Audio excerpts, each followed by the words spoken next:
Hello, everybody. I just want to say thank you for listening to I Am Her, You Are Me, Together is What We Could Be. I just truly want to say thank you guys from the bottom of my heart for supporting me, my dreams, and my vision. Without you guys, I would not be able. So today's guest speaker, her name was Erin, and I met her on TikTok.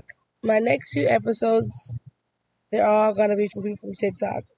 I just want to say a shout out to TikTok for helping me find my wonderful guest speakers. So with that being said, let's go ahead and give Erin a phone call.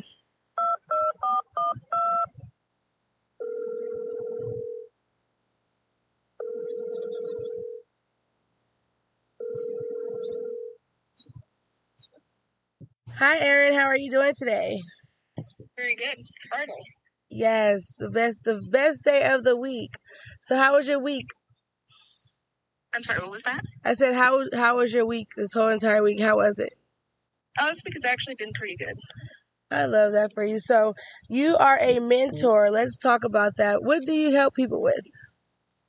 I just I relate to people well. I've been through a lot of stuff, Yes. so I have a lot of wisdom about how to maybe get through things. I just have a lot of I don't know stuff that I like to talk to people and get to hear their stories and just not even really give them advice unless they want it, but just Be that. be heard so that they can be heard. Yes, be that listening ear, huh? Yes. I love that. That's amazing. And that is a gift to want to sit and listen to people's problems and, help them get through it. That's what I love to do too. That's why I actually created this podcast, I Am Her, You Are Me, because I know that some people sometimes they just need to talk. Mm-hmm. And that's where I was at a point in my life where I just was, at a dark place and I just didn't feel like I don't have no one. So I just got on this thing and I just started talking. So today we're going to be talking about your topic is everything that was meant to silence me only made me louder. Could you give me a time where something tried to silence you, but yet you stepped out in boldness and did not let it hinder you? I would say probably with the way my spiritual journey is going right now. I was raised in a narcissistic household, and I didn't realize this until January. Wow. But looking back on everything, I was really being, stepped on, Yes. kept down. And now I'm awake to it, and I understand. So I'm just like this completely new person. I love that for you. Many people probably don't know what growing up in a narcissistic household. Could you, not to talk about your family per se, but could you explain to someone that's listening, like, what is considered a narcissistic household?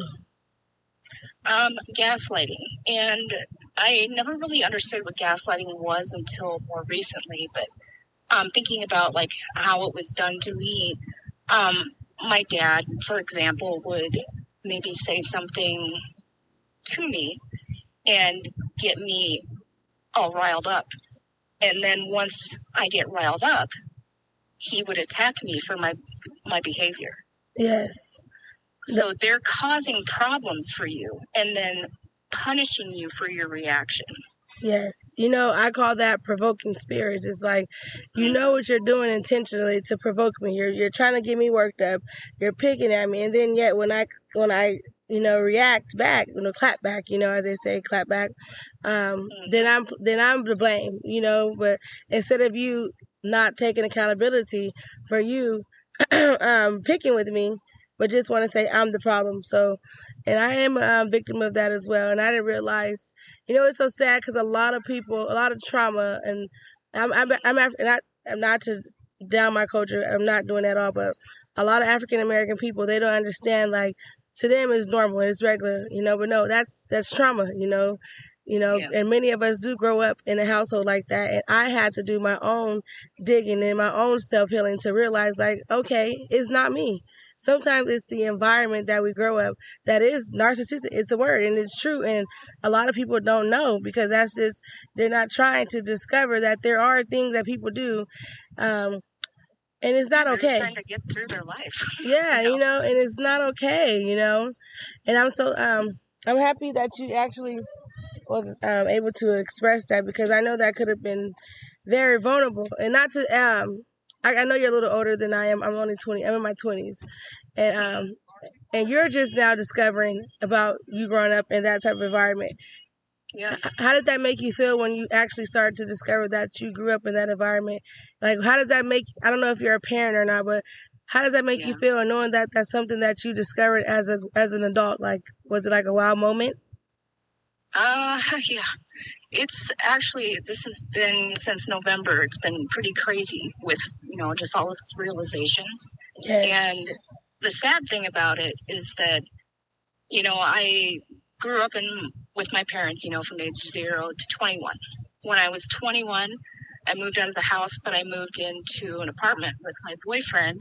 And, after being raised in a narcissistic household, I unknowingly hooked up with a narcissist, and I married him and had a baby with him. So I'm in that predicament right now where it was not just my family. It's like I've been living for 40 plus years, being walked on and I just like have been existing, literally doing nothing for a while now. Wow. Basically since quarantine. Quarantine ruined me. Wow. That is so deep to say because, and it's so sad because we really don't realize until it gets too late. And I can say too, I have 2 kids with 2 different men, and I realized, wow, that there are people they are narcissists. We're going to say narcissists, and they don't even realize it. It's because there's somebody that did that to them, that created them to be that way. And it's like, it's very hurtful and it's very sad. Like you said, you just been living, and it make you feel like, what have you been living for? Like, what is the reason? And that's what's so sad about it. But I'm just so happy that, you have your strength now to continue to go and not let it, you gotta not let it hinder you. You're pushing forward, and now you're telling your story to help the people that need to get out. Because if I don't know if you're still with your boyfriend or how it is. But yeah, I'm still stuck in the house with him.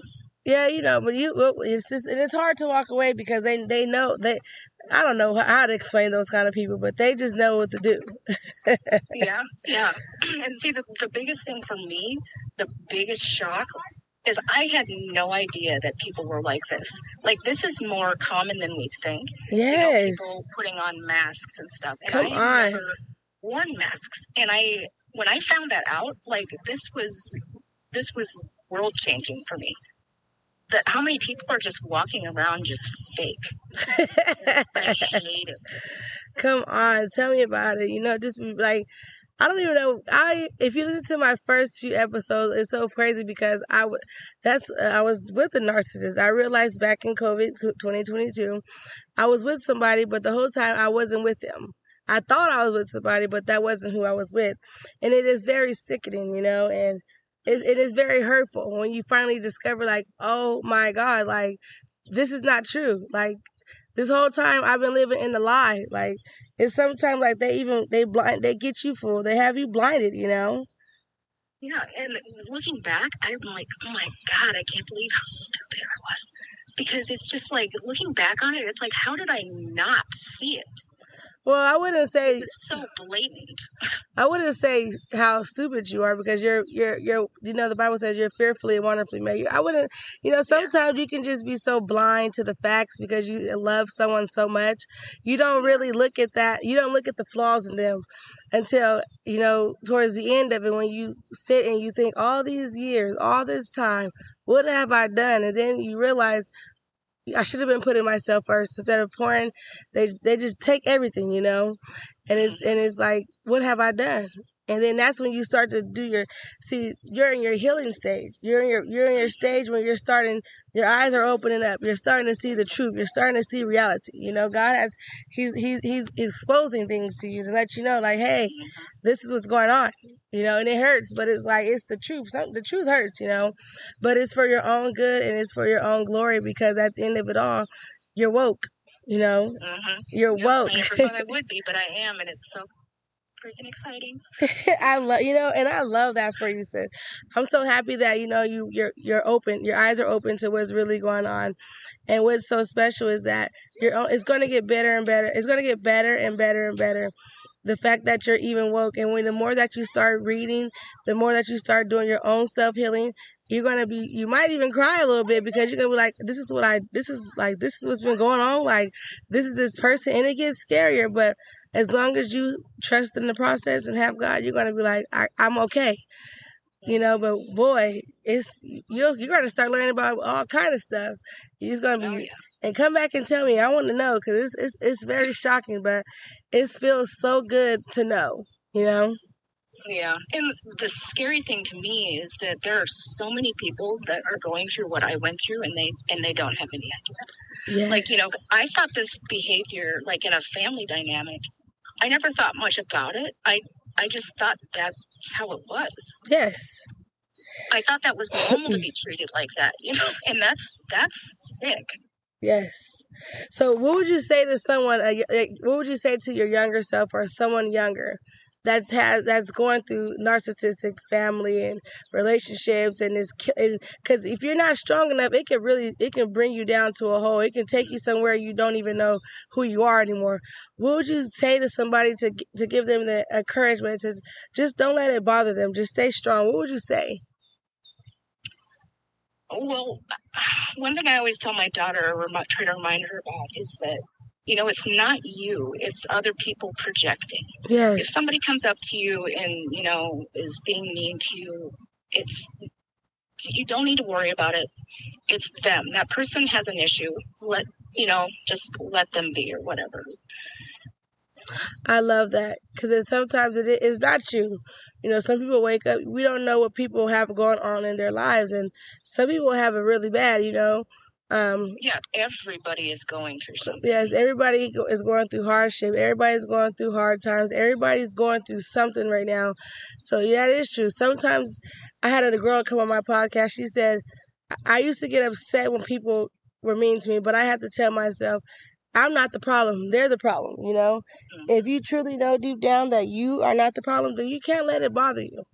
And it is hard growing up when they say you're supposed to have mommy and daddy, grow up in a family with parents and stuff. But, those, it's not easy growing up with both parents too. Do you agree?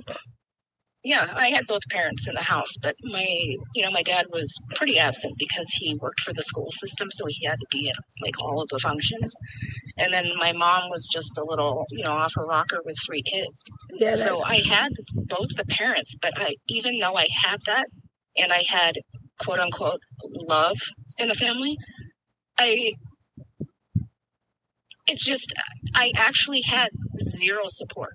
Yes. Looking back, I had no support. Do you have siblings, or are you the only kid, if you don't mind me asking? I am adopted. I'm a black child adopted to a white family.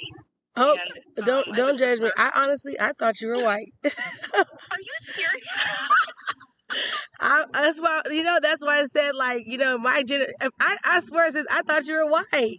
It's because I was raised around white people. I never got to hang out with black people. I'm so jealous. Well, you got me, sis. You got me. I swear. That's why I was like, not to talk about my culture. You heard what I said, girl. Well, so my parents thought they couldn't have a kid, so they adopted me. Mm-hmm. And then, like 9 months later, they had another baby. Wow. And then, 2 years after that, they had another baby. So I am the oldest on top of that. Okay.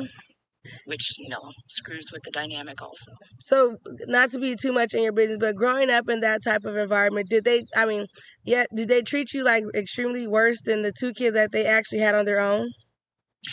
I wouldn't say extremely worse. It wasn't. I think I tried to downplay things and say, oh, it wasn't that bad. But I was definitely treated differently than the other 2. Oh. It wasn't horrible, but for a kid, that's bad. It's a horrible memory and stuff. So it like right now, I feel like it wasn't that bad. But the thing was, I was a kid. Yeah, well, bad is bad. If you bad is bad, and we're not going to get. I'm like always trying to forgive everybody. And as you should, you don't forgive them for yourself. And I am so happy like that, because I couldn't have I don't really know. I'm not in the system or nothing, but I have a lot of people that say they always talk about how they grew up in the system and how they were treated. And I did have friends growing up that, when you got to be, you're not their actual kids. So they do. I've heard some stories about how people get treated bad and, go through things. And I think it's not right. And yeah, I wish I can be an advocate for kids that are adopted into homes where they're not treated right, because it's not okay. Like why would you even take on that role if they need help? So Well, I've actually thought about that, and the realization I came to is both of my parents were narcissists, and I sometimes wonder if maybe they adopted me out of this feeling of, how narcissists have like someone to pick they on. have to show up a certain way in their community. Yes, come on. So those are the type of people that would adopt a child because it's like a virtue signal. Wow. It makes them look like they're, because narcissists on the outside, they portray like not that the family is perfect, but there's no problems, Yeah. Everything's fine. Everything is not fine. That is so, I totally agree. That's why they say you really don't judge a book. That's why they say don't judge a book by its cover. You don't know it until you get into it and read it. And that, I honestly, so now that you have a kid, and I want to talk about your parenting, not too much about it, but do you treat your daughter ways that, like, how is it with your parenting, knowing the way that you grew up and how you are with your daughter? My mom, when I think back as a child, I don't remember my mom ever cuddling me or hugging me. Yes. And, just the emotional well-being. Both my parents, and I think a lot of people are like this, there's just no emotional intelligence. Yes. They should not have been trying to raise children. But I don't know. And I agree with you. That's so true because I have 2 kids too. And I said, growing up, I'm not the best mom, but I do the best that I can. And I want my kids to, I might not be perfect. I might get upset. I might yell, but I want them to know that they're loved. I have an 8-year-old. He still sleeps with me. I have a 3-year-old. Come sleep with me every morning. My daughter is 14, and she still calls me mommy. And yes, I love that. That means you're a great mom. And that makes, my kids, despite all being through a lot of things in life, I feel like my kids, if it wasn't for them, I probably wouldn't even be as strong as I am today because they are your strength. And they bring that, when it's dark and when you're sad and down and out, just that simply, I love you, that means a lot, Yes, and that's one thing. I always make sure I tell her I love her. My dad always said that, but I think that was just a thing for him. But my mom never told us she loved us. Well, very rarely. Well, that's why God gave you your beautiful daughter to know that you are loved, sis. Mm-hmm. I have a question for you. Hold on one second. So, right now in your life, where are you at currently in life, mentally, physically, and emotionally? Stay with us. We'll be right back. Are you ready to unlock your full potential? I want to introduce you to the Fit, Healthy, and Happy podcast, a powerful resource to transform your life today. With expert interviews, practical tips, and inspiring stories, this podcast is your roadmap to lasting wellness. Here's what a listener has to say. I used to struggle with my health, but this podcast changed everything. It's like having a personal trainer, nutritionist, and life coach totally for free. With over 2,000 5-star reviews, we're a podcast you can trust. The Fit, Healthy, and Happy podcast, available now wherever you get your podcasts. I would say I'm not exactly sure when I started this spiritual journey. It just kind of happened sometime after January 2024. But right now I'm in a really good spot. I did just come out of a dark night of the soul, and I had gained 9 pounds eating a bunch of sweets. Come on. But I'm past it. I'm out of it now. I'm actually leaving the house again and doing stuff, taking the dogs out. So I'm in a very good spot. I think I'm supposed to be vibing pretty high, so I'm just waiting for gifts to come in. The gifts, they're already starting. You have the gift to heal. Just listening to your story. I know I didn't ask too many personal questions because... Oh, I don't mind. I want to tell it. Okay, so then let me ask you this. You can ask me whatever you want. Because our topic is everything that was meant to silence made you louder. What's something that happened in your life that tried to silence you, but yet you said, no, I'm going to stand today?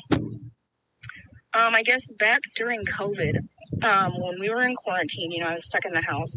I was so down and out that I actually took a belt I had and put it around my neck and just gave it a yank, So let me say this, as you're saying this, we're recorded right now, and I know. I just want to know if it's okay that I post this on the media, because, a lot of people are going to hear this, so this is serious. I want people to know. Okay, and I just want you to know that it is being recorded, and I'm going to release it, because that's something serious and that's personal in your life. And I thank you for sharing. I'm gonna let you share your story, but I didn't want to interrupt you. But I just wanted to let you know that you're telling something that's serious, and I just want your verbal consent that it's okay to release it. Yes. Okay, let's get into. I'm here to listen. Let's go. Well, so it got to that point, and I had actually written an email to my family, and I had made a TikTok about it, and somebody's like, you wrote an email? The reason I wrote an email is because my family literally lives all over the United States. Yes. Like, from coast to coast. Yes. And, it's just my 2 siblings and their spouses and my mom and my dad. And my husband gets copied or whatever. So I sent this email explaining all the stuff, had been going on at work. Because, nobody ever asked about me. Oh, yes, I know how that feels. And they're my family, and it's like, these are people I should be able to reach out to. Yes. So I wrote this big email, told them about everything, mentioned in it that, about the belt and everything. And, I just poured it all out there. And I didn't get a single response from anyone. It's okay. It's okay to cry, by the way. I want to let you know. You can cry. You can let it out. Don't be ashamed. That's what I'm here for, to listen. And I'm pretty sure my listeners are, they're in tune, because I have great listeners. And I know that it's going to matter to them, too, because I have a platform where we care about each other. We love each other. And we're here to support you. And if you feel like you don't have nobody, I want you to know, as of today, you have me, and you have my whole community. You have all of us to be here for you. So don't ever feel like you don't have anybody, because you do. You have a family now. You don't know us, but you got a big family, okay? You got a big old entire family that's here behind you. So I'm here for you. All right. And it's okay to cry, okay? I know. Trust me, I cry a lot. Well, sometimes you gotta, it's okay. You gotta let it out. And I hope that as of, after today, that, because you said you were on this spiritual journey and this healing, I hope that after you cry and continue to speak and tell your story, that it lifts up some type of hold on you. Like, it lifts you up. It gives you wings to go prosper and do what you want to do. Like, let's take some weight off your shoulders, because sometimes that's all you need to listen to somebody, because I care.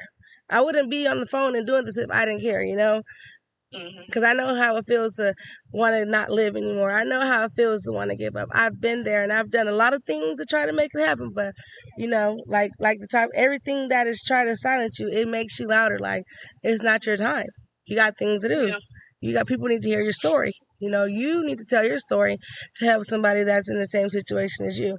So, yeah, don't ever, but I want you to know that I care and we care. So you just continue. We can continue if you like. Just the fact that my sister, my brother, my mom and my dad, and nobody responded to the email. My sister-in-law, my brother's wife, did send some kind of response back, I don't know, a week later or something, but it was not related to anything I said in the email. But it's just the fact that that nobody reached out over something so serious. Yes. That, that was one of the biggest determining factors. In January, probably the middle of January is when I basically ditched my entire family. I said, everyone that I knew pre-2025, gone. Yes. I have nothing to do with any of these people. I've kept it up. I have not gone back. My dad is still trying to bait me back, by sending emails and stuff like that. My mom actually died in August. I'm sorry and I think for your that's loss. what I was holding on to, But once she died, that weight was lifted. But then on Christmas, it was just there's just no love. And that's what really sent me. And I think that's why in January, I just was like, I can't do this anymore. That's something, and that is very tough, and that is very hard when you feel like you're so loving and you give your love out, and the simplest thing that means the most is love. I feel like there's nothing better than love. I would choose love over anything in this world, but and I feel that way. That's why I understand how you feel, but where is the love? Sometimes you have to go get love from a stranger. A stranger will love you more than your own family, and that's why you have to realize, like, you can't let it's like you said. You even said it. It's not you. It's them. How can someone give you love when they don't even love themselves? How can someone show you love when they never been showed love? So it's not their fault. You can try to teach them how to love, but you can't teach someone how to love if they don't want to be open to receive love. Does that make sense? Yes. So as the more that I just want to say to you, that I feel like I feel it's gonna be great for you. It's already turning around good. The more that you continue to do your self-healing, the more that you continue to read, the more that you continue to do your own internal digging and heal and forgive everyone. You have to forgive and let go. You're going to love yourself more. Once you come to a point of loving yourself more and understanding that you're not the reason for people's actions, you're going to be okay. Because I've been there, and it's a hurtful feeling. And at the end of the day, it's sad, but it's reality. Nobody's gonna come save you. But I had to save myself. If you would have died, I bet you they would have been there crying. Oh, I'm sure. But at that moment, they should have, what they should have done was common sense. But common sense to everybody is not common sense. We have to think about it like everybody have their own issues that they're fighting internally. They don't even know how to deal with their own life and their own problems. Yeah. So, but I just want to. Yeah. So it's easy for me to forgive because like for my dad as an example, I know how, he was raised in a family of 10 kids. Yes. And, he was raised by silent generation. My dad's a boomer, but we need to give these boomers a break. They were raised by the silent generation. Yeah. These kids need a break too. It's not just us, but it's like, that's how I can forgive so easily, is because I understand that everybody is just like on their own journey. Yeah, because most people are in the dumps. Yeah, like I don't know if they're from millenniums, Gen Zs, and baby boom. I'm just now discovering about that. Honestly, I couldn't imagine growing up in the '60s and stuff. They have a different type of growing up. They had I don't know how life was for them, and so I'm kind of thankful. By the way, I'm only 29 years old, so I'm kind of thankful for growing up in my generation, because I probably would have been screwed back then, I don't think I would have made it, because it's a different type of survival, and it's different type of mentalities, Like I have a grandmother, she's almost 90, she's still living, and I look at all our generations, and it's like everybody, look at the new kids, look at these little babies right here. These are tech kids, so I don't know I don't even know what to think about our next generation, but it's so sad how I don't even know what to say, girl, but we just got to continue to focus on us and our children. It's not the family that we come from, it's the one that we build. That we have to make sure that we treat our upcoming, our upbringing, our generation that we're building up, to know that it's okay to love. Yeah, see, I'd like to, when I think about like my dreams for like if I could like control the education system, something I would think that they should be teaching children is emotional well-being. Yes. Because the thing is the kids are not, kids are, they have to go to school. If they're not going to get it at home, they need to get it somewhere. That is so true. And then the education system is, man, it's sad now. It's not how they don't even teach the kids cursive anymore. You know, I know. it's like, what about our future? What about us? You know, we are depending on these babies to keep the world going around, but it's just so sad. But we just gotta just continue to pray. We gotta pray, and do the best we can to make a change, because all things are possible. You know, we need more people to make history now, because the people that did, we don't have people fighting like people fought for us back in the day. Okay, so we need to. I mean, if I can do something to help you do that, let's work on it. Like, whatever it is that is going to help you feel like you fulfilled your mission on this earth, let's do it. I'm here for you, because you're here for me, and I want you to know that you are very you're appreciated. You know, Yeah. and you can do anything that you want. Okay. Yes. Are you crying again? No. What No, I'm not. What you thinking about? I'm just listening. Do you feel good? Yeah, I'm in a very good place right now. And I'm so happy that you're in a very good place. I'm happy for you, because, you know, your story is her story, and there's someone. I'm outside, by the way, and my podcast is not scripted, so there's some kids outside, so they will be in the background. But I'm just happy for you, for staying strong, you know, and not giving up on yourself, because you have a story to tell, and only you can tell your story. And I hope that you being a guest on on my podcast opens up many doors for you, and gives you the courage to continue or to move forward, and whatever it is that you want to do in your life, as far as spirituality, as far as motivating, inspiring. Like, I just hope that this lifted some burdens off you. Did it do so? Yeah. It was good to actually say it where people are going to hear it. Yeah, because you might save someone's life. You never know, because there may be someone feeling the same way that you're feeling, that's on the urge of giving up, and they need to hear, like, hey, despite all that I've been through and how I felt and me ready to give up, I stand today. So why can't you? Mm-hmm. So, you have any questions for me, my girl? What'd you say? I'm sorry. No, it's okay. I said, do you have any questions for me? No, actually I don't. Well, I just want to say I thank you so much for being a wonderful guest on my show. I am her, you are me, together as one. We could be, and I would love to hear from you again. And remember, you're not alone. You have me, you have my community, and just reach out to me anytime. I will. Thank you. No, thank you so much, and I hope you have a wonderful, blessed day. You too. Thanks.